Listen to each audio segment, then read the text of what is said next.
Hello everybody, it's Star Raptor here, and I'm so glad you could join me for another episode of Recap of Thrones. Every week I break down the latest episode of Game of Thrones, providing some speculation and what I liked and what I didn't like about the episode. So this week we're talking about Season 7, Episode 4, titled Spoils of War. And well, first reaction, I wish I could have recorded myself watching this one, guys, because I was practically jumping out of my chair concerning that last battle scene with like the train loot scene. I'm going to get to that in a little bit, but first it's time for the rundown.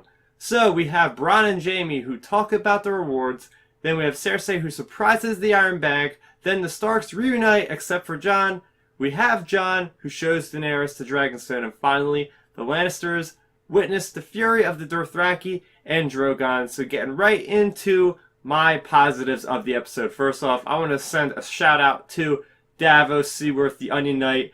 I don't think I've given him enough credit this season because he really hasn't done much, but he had a couple great lines there on Dragonstone talking to Jon Snow. Davos knows what's up. He knows that Kit Harington, Jon Snow, is looking at Daenerys in a little bit of a romantic way, and, you know, I think we figured that's going to happen.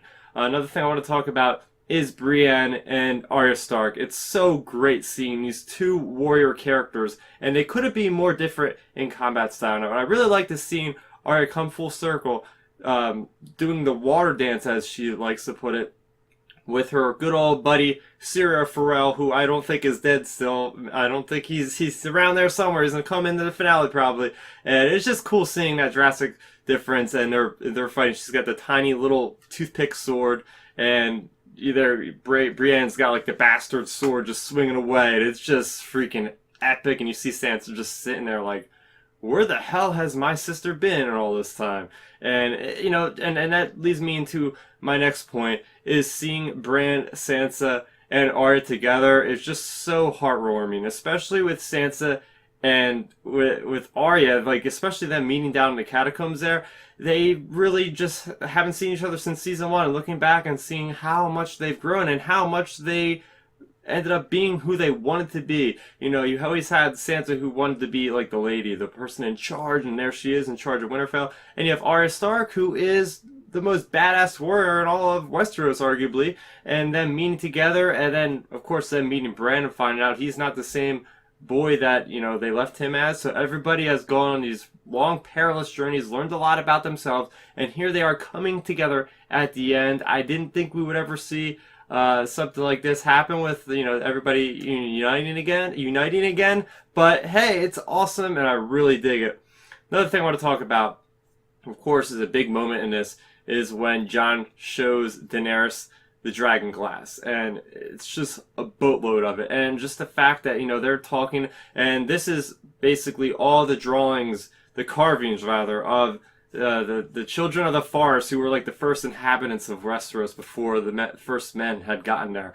And well, they kind of make a slight where, or at least somebody had mentioned this, where the children of the forest created the White Walkers. It might have been introduced last season, I'm not sure where I heard it from, but it makes sense. So it's cool that, you know, Daenerys is finally seeing the light of day. She's finally understanding what Jon is so adamant about, preparing for this war in the north. So that was really cool. And let's talk about what I want to talk about most. That epic battle at the end of this episode, guys. Game of Thrones is one of those series that just keeps topping itself and topping itself. And I thought the Battle of the Bastards was great. And I don't know if this is going to be better than the Battle of the Bastards, because that was incredible. But this is a moment, like many others in this season so far, that we've been waiting for a long freaking time. I mean, come on. You have a dragon just melting away, you know, warriors in armor. And you have the Dothraki going head-to-head against infantrymen of the Lannisters. And I just love the way it starts. You get this very ominous feeling. You start hearing the shouts of the cavalry charge of the Dothraki.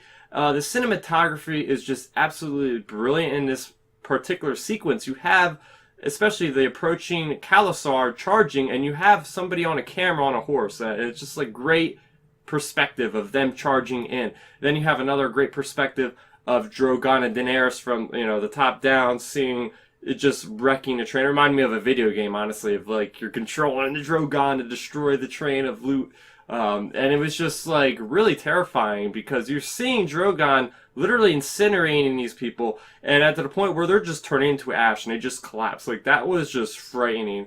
And particularly the one part that I really enjoyed, which is super intense, was this one long cut of Sir Bronn literally just like trying to get away. And in the meantime, you see soldiers running away on fire. You see Drogon going up, and from this low point of an angle on Bronn, it's just absolutely terrifying, really. And it just sets the tone of the Lannisters are screwed. Like, how are they going to get out of this? And then you have Jaime Lannister try to charge Daenerys. Like, he has balls of steel, I got. And he is going to do whatever it takes to save Westeros. And if that means taking out Daenerys and with him dying, well, he's going to do it. And then he gets thrown off of the horse, and that was just incredible. I really loved this part. It was one of the best things in Game of Thrones so far. There are some things I didn't like about the episode, mainly the part where Daenerys goes completely unguarded into this cave with her supposed prisoner, in a way, Jon Snow, and she's, you know, in there. He could have just easily killed her.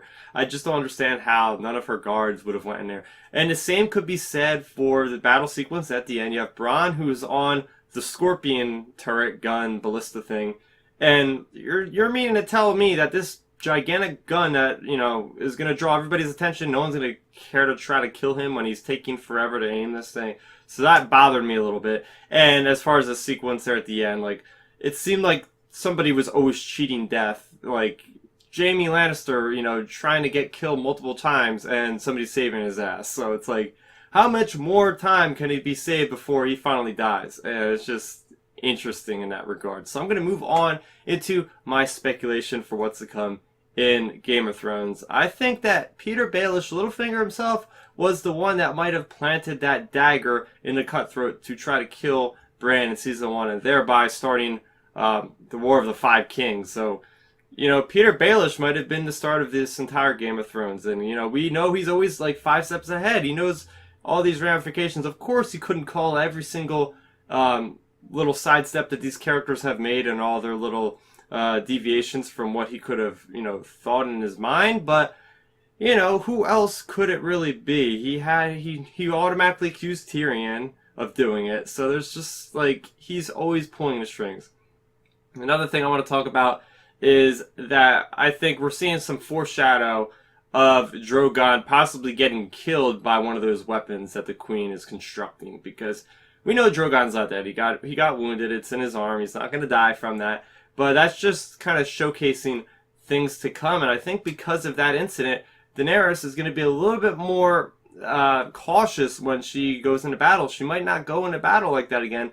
You remember, she was losing all of her forces. You know, she lost to Greyjoy. She lost to Dornish. So she had to send a message that she isn't weak anymore. So she was kind of brash and goes against everybody's kind of instruction and just goes out there and tries to destroy crap. And, well, we've seen that it was a pretty much overwhelming victory for the Targaryens. The Lannisters are completely dismantled after that point because that was a sizable part of their force. But she now knows that she is vulnerable. Drogon is vulnerable.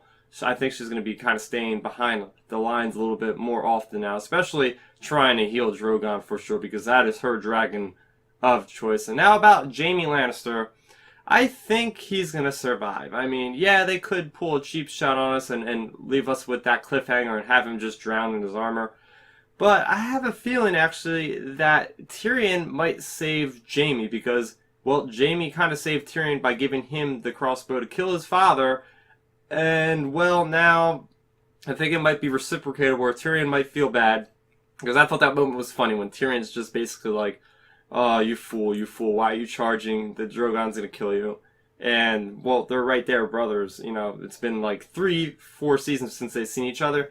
So I think what's gonna happen is maybe Tyrion can save him or tell somebody else to save him for some reason. At least hold him ransom, maybe, for Daenerys. And Daenerys might start interrogating him about the Lannisters, and he might eventually turn on Queen Cersei. That is what I think about Jaime's story arc right now. Just pretty much came up with that right on the spot. And I'm going to just end this episode like I always do with the quote of the episode. So this is Daenerys addressing Jon below the depths of Dragonstone. And she says, "They chose you to lead them. They chose you to protect them. isn't their survival more important than your pride? And that's just showing like, okay, neither of them are budging, but when it comes to her people, Daenerys always does what's best for her people. She doesn't want to be tyrannical like her grandfather was.